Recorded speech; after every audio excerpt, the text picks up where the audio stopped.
I always looking for kind of a project with the Chippewa Symphony Orchestra, and then I was thinking, as a part of our kind of activities, probably it's nice to be able to feature some kind of a new music, introduce some new music. I didn't want to use the word contemporary music because contemporary music sounds like a very complicated. But people, enjoy watching movies, and so they're always, enjoying some new music with the kind of movies. And then I thought about, maybe we should do that kind of a new music. And then I thought about, my friend Dennis, and then he's local composer.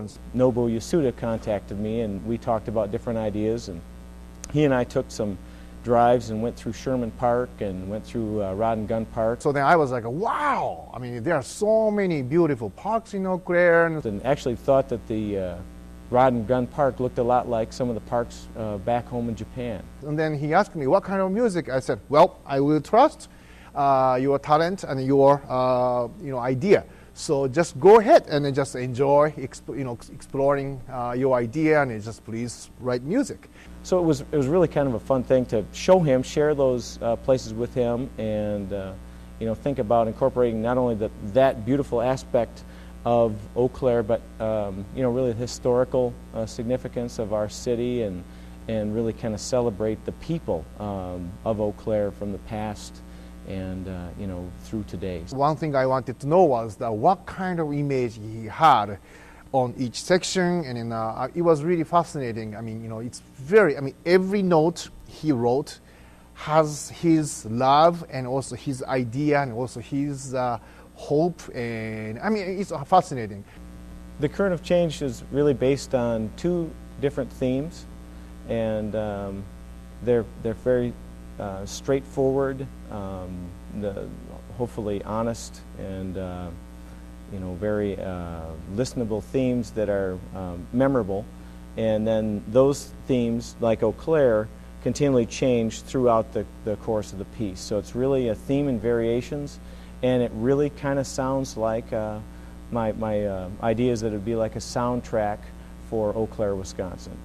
I was really, really inspired to talking to him, and I went home and I studied the score more. And then last week we first time read the piece with the orchestra, and everybody loved it. Yeah, the piece opens with kind of an unusual drum called an ocean drum that, when played, it sounds really kind of like the wind.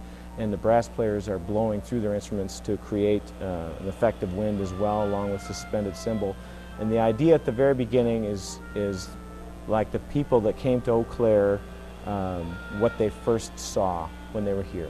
While they were looking at, the confluence of the rivers or the amazing trees or whatever.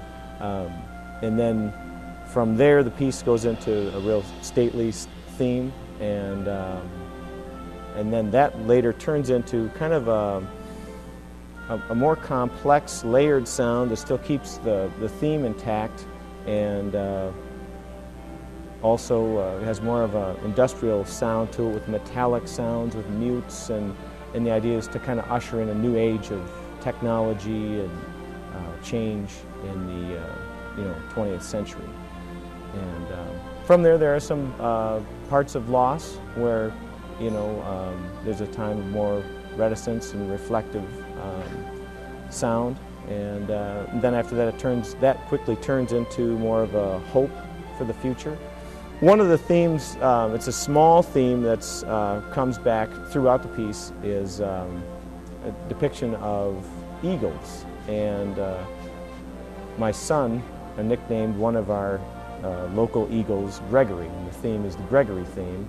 And there's one point towards the end of the composition where there are the theme is stated 3 times overlapping, and that is actually a depiction of this last January when my wife and I were downtown, and we stopped and saw 3 eagles all flying above the Chippewa River. And so that's really kind of a celebration of not only the natural, but kind of more specifically the wildlife in this area. As a kid, I was really fortunate to have parents who were able to buy, instruments for me to play and get me music lessons. And my mom bought a piano an old Wurlitzer and put it in the back room. And my brother was taking piano lessons, and I was really interested in listening to him play, and I would go back there and start to make up my own melodies and work through different patterns, and to the point of being thoroughly annoying. And my mom came in one day, I think she was probably just had it, because I'd been in there for 20 minutes pounding on the same 4 notes, and she said, "Why are you playing that? Nobody's ever going to play anything that you write." And I just said, "Well, I don't know. I just love to play, different ideas and try and work out chords and melodies." And I just kept working through the same ideas, and she, I guess, probably started to block it out more effectively, and started writing pieces about that time when I was 14, and haven't stopped yet, and really enjoy, getting a chance to just express sound and emotions and ideas through music, and usually find still to this day, the piano is the best tool for that. Now, to save my family, I wear headphones and play in the back room so they can't hear it, but I still work on the piano and melodies the same way.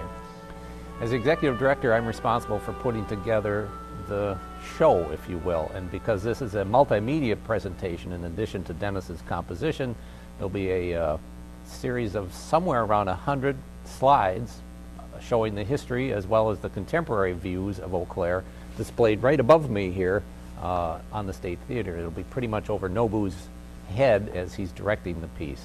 A large slide showing large projections of these photos, historical from sources like this one, as well as some contemporary shots that were taken, say in the 1980 windstorm or things like that, showing some of the difficulties in the Eau Claire area.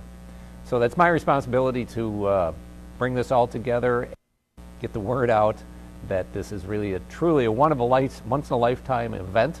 It's a world premiere in Eau Claire from an Eau Claire composer. How often do we get that? Never. Even in the 34 years history of the symphony, that's not happened. So this is an extraordinary and truly unique event.